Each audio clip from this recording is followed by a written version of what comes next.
Hey y'all, welcome to the Cheaters episode part 2. So we're gonna pick it on up and we're gonna jump right back on in. Lego. Did you own it? Did you own up to it all? I'll be honest, I ain't own shit. I admitted it, but I still kind of lied about it a little bit. So if he's watching this, I am sorry. I did not own up to it all, but I didn't. Look, I was in a new city. I ain't had no people here. Like it, look, it ain't right, but that's my truth, and that's what I did. I ain't own it, child. I'm owning it now. I'm owning it now. I cheated. I cheated more than once. I lusted. I fantasized, and I'm not proud of it. So, two people said no, they didn't own it. One person said they go into the grave with it. And then two people said yes. Was there a reason you cheated? Y'all heard my reason, so I ain't gotta say it again. Yes. I don't someone said I don't think there was. Another one said I had one foot out the door. The relationship was hanging on by a thread. Another said I was not satisfied. I was not being sexually satisfied, so I went out to seek the pleasure and satisfaction that I was missing. So, to comment on these, and we listen and we don't judge, so I ain't judging nobody. Um, One foot out the door, because that was part of my reasoning as well, and that was a reason my first ex-husband gave me. Then you should have just moved your ass out the door. I should have just left.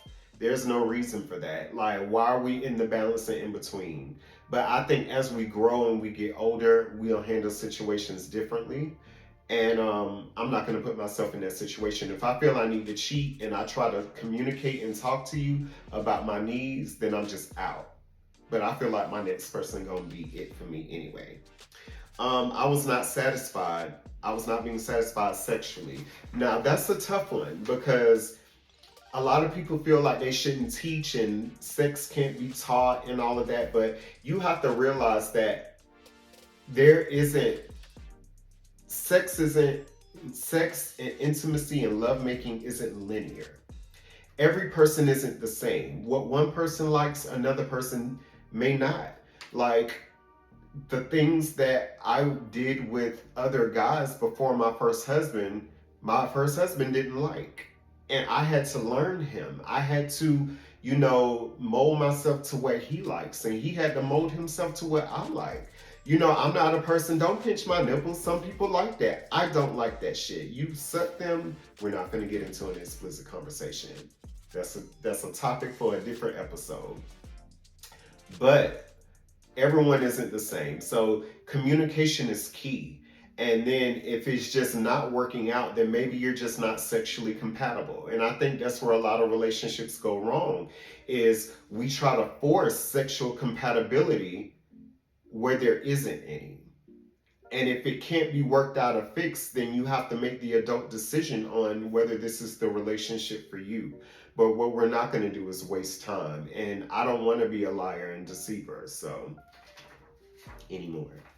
So, was it just sex or was it something stronger?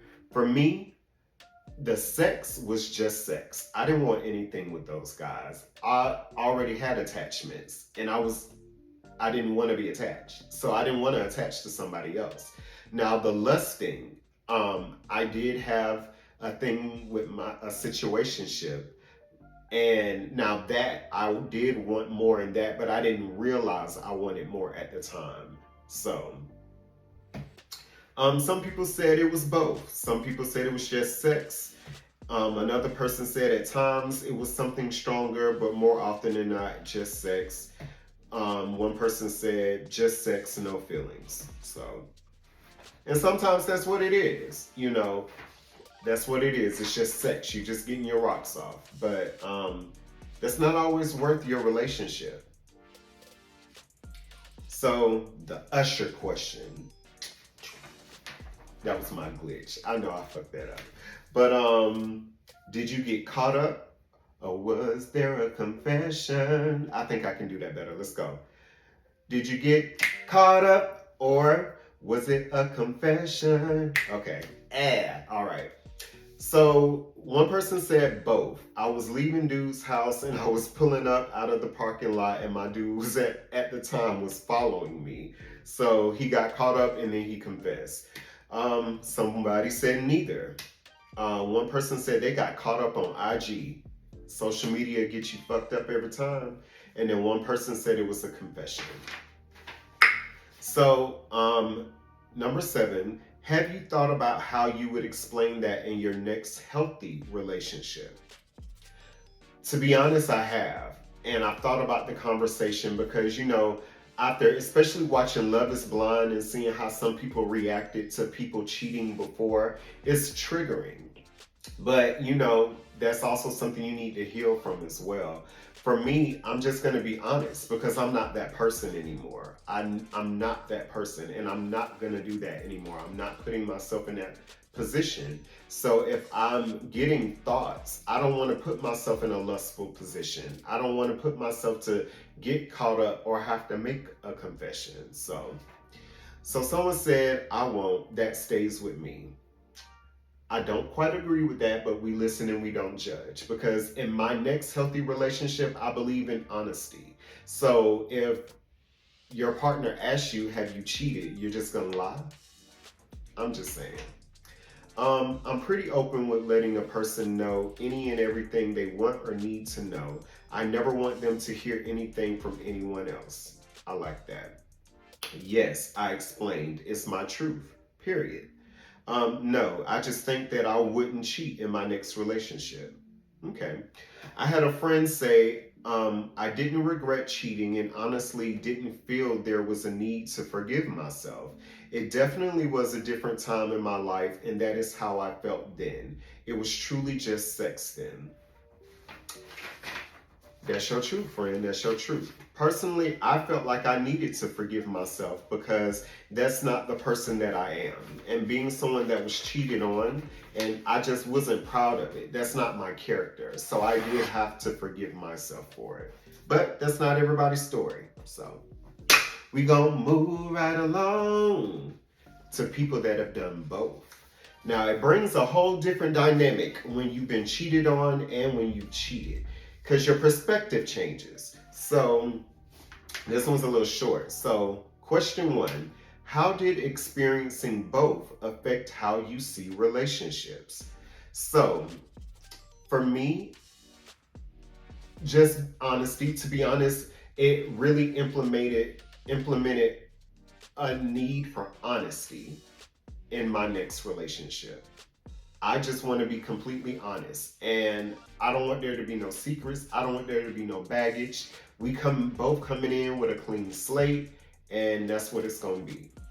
So someone said they're scared to commit. I'll be quick to run the minute I get bored or see he's getting serious.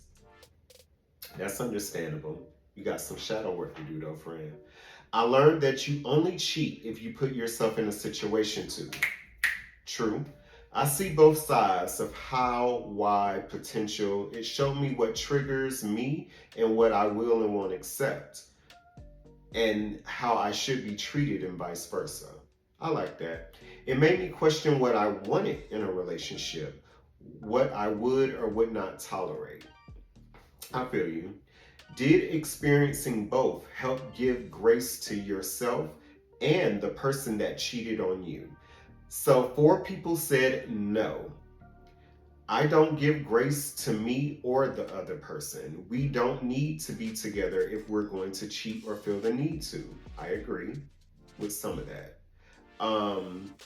I don't give grace for cheating. To me, that's a true decision that one makes. If I get to a place where I consider cheating, then that's when I'm talking to my partner about our relationship and what we feel we may need from one another. Example, in my last relationship, I was more sexual or needed it more. We talked about it and came to an agreement.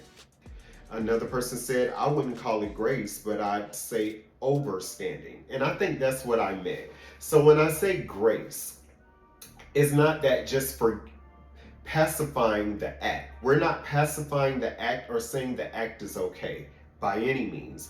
But does it help you, understand more? from that person's point of view. Because sometimes when we're cheated on, we're quick to make a person the villain. And now it's like, it's a whole taboo situation. You know, cheating, the concept of cheating, people is a very derogatory, negative connotation to it. So it's like, does it help you understand? Like, no, it doesn't make it right by any means, but I do give myself grace because it was a mistake. Well, no, I regret it. I made the mistake. I made the choice, but I give myself grace in a sense where I know that I'm not beating myself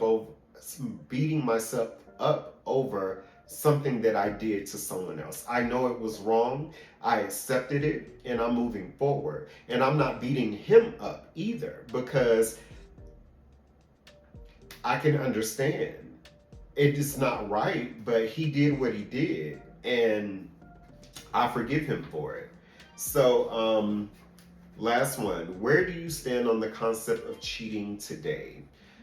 Me, I ain't for it for real. And that's what someone said. I'm not for it. Don't want it done to me, so I'm not trying. So I'm trying my best not to fall into temptation.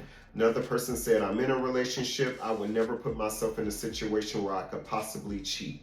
Avoid temptation, no new friends unless it's genuine. Ooh, excuse me, no flirting with strangers. My dude will be all I need and more. I love this one. Love doesn't hurt. Love communicates. If you're not happy, be honest. Get on the same page or leave, respectfully. I'm too old to play games at this point in my life, and if you rock with me, I'll rock with you. No cheating, period. And to be honest, I'm in line with all of those answers. So, now, third parties. I've been in third party situations. I'm not a person that sleeps with married men, first and foremost, not knowingly. If ever I'm messing with someone and the minute I find out they're married, it's benito. It's done for me. It's dead. There's nothing. You're blocked. I don't care how good it is. I don't care what the connection is. It's dead to me. I don't fuck married men. Now, I was just in a situation where a guy, he is on the low, so we will not be saying any names. Um, he does have a baby mama, an old lady, as he would say. Um, and I didn't know it at first. It did come out over time. And as he communicated more to me, you know, we built a friendship for real. It was more of a friendship outside of the sex because I haven't had sex since August and it was with him. So I cut it off because I didn't want to be that person. You know, regardless of what you say the situation was, and plus, you know, he had other things going on. That don't make it right, but I made the choice to not sleep with him and to have strictly a friendship with him. So, third parties, child. Did you know, and since I've cut him off completely, I have no baggage. None. Nobody I've slept with in the past is in my life. So, did you know you were in a third party at the start of the situation? Not at the start for me, but I eventually found out. Two people said yes. Another said, I wouldn't say a third party. Honestly, this guy was a straight whore. Laugh out loud. But an honest whore.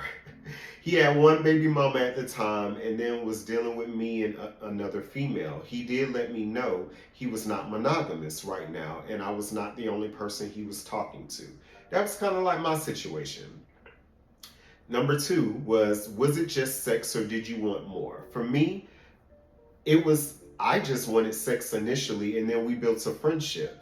He was someone that I enjoyed his company. We listened to music and we ate, we hung out, watched movies. Like, we was just chill for real. Someone said started off as sex, then I wanted more, but he couldn't give me that. Someone said both. And then someone said sex and the chemistry was amazing. Number three, being in a third party situation. Did it help you give grace to your cheater or the person they cheated with? Now listen. I've given grace to my ex for real for a lot of shit. just to release him because I just don't want that old energy on me. But I'll be honest, I always held resentment towards the person he left me for. He can sugarcoat it all the fuck he wants to, saying that, oh, he left me and then he got with the bitch. No, stop it. Stop lying. He's a liar. He left me for that bitch. He chose not to work on his marriage and chose to involve himself with this young bitch. And yes, I'm calling him a bitch because he a bitch. Because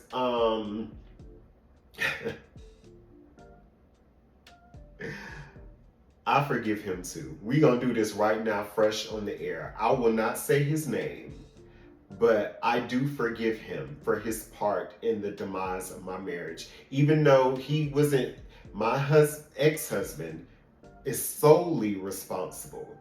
That guy, once he found out, he didn't care and he wanted him. Period. He wanted what he wanted. And so me, being with someone that was with someone, my situationship, I just, as long as I wasn't thinking about it, I didn't care how she felt. I didn't. I wanted his company. And that wasn't right, but I did it. And so it's like, you kind of got to put yourself in their shoes. When you're in a situation and it's like you want what you want, you're not thinking about nobody else. You're only thinking about your own feelings and your own fulfillment. Um, so I forgive him. Live on air, y'all heard it from me first. I forgive that young man. He'll no longer be that bitch. I forgive that young man for his careless lack of character. So, two people said no. I feel it was his fault. Um, just say it. One said yes, absolutely. If the other person didn't know, my situation was a bit different, as this man was not committed to any of us. Laugh my ass off. Or so that's what I was told. But for his baby mama, I do feel bad about that at times. However, turns out I found out over the years later she wanted to be polygamous too. So I guess he chose right. So, did you feel bad? I didn't initially, but then I started to because he made more time. The things he wanted to do with me, I'm like, why don't you go do this with your girl? Like, they saw old lady, like, go to the movies with her. Like, go get pedicures and shit with her. Like, I'm sure that's something she would like to do, but, you can't control no man. Can't control a man. That's not what K. Michelle said. Can't raise no man. Someone said no. It was honesty from the jump, so you gotta respect that. Someone said sometimes. Someone said I feel bad because I thought I would eventually be the one, and it never happened. But then it was just sex. I played my role and I enjoyed it. Next question. Have you forgiven yourself? Yes, I have, because I let that man go. Someone says still working on that, and that's okay. I've accepted my karma and feel that that's why I've been cheating on for so long and disrespected, and it definitely doesn't feel pretty. And yes, I prayed for forgiveness and I have forgiven myself. Never want to feel this again. Someone said, yeah, nothing to forgive. Well, any advice to anyone going through this? Please think it through and don't move off emotions. If you're the person cheating, don't. It really can fuck with the person who is being cheated on's mental.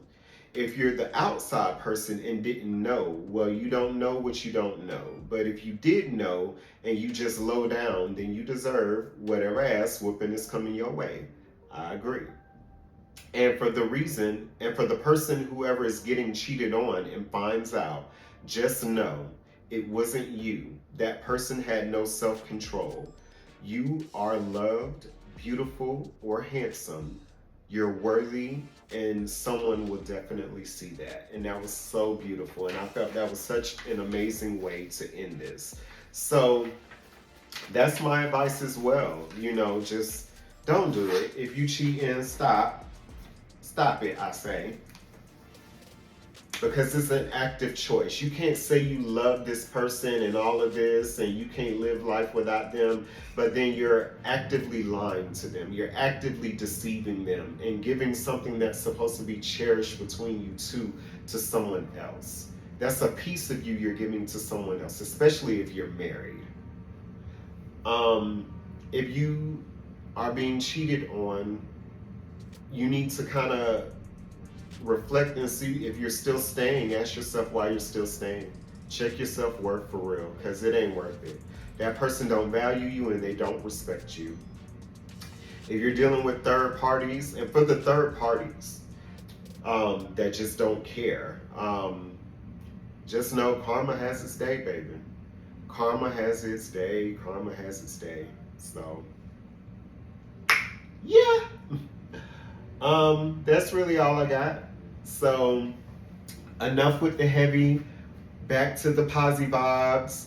I'm doing great. I'm feeling great. Continue to go out there and make your money. Remember, your day hits different when your vibes are posy. And that's a wrap, y'all, on the Cheetahs episode. We gonna get back consistent with this no more closets thing, baby. I got some topics coming. Excuse me. I'm ready to eat my chicken. I got some good topics coming up. I think I got some good guests coming up too. So, and yeah, we gonna rock this thing on out. So, bye. And make sure you like, comment, and share, please. Make sure you go follow me on the other social sites and make sure you subscribe so you don't miss a beat of the Petty Poet. Because I got music coming up. I got a new book coming soon. And go check out my other books that's already out so you can read and catch up on me. Let's go.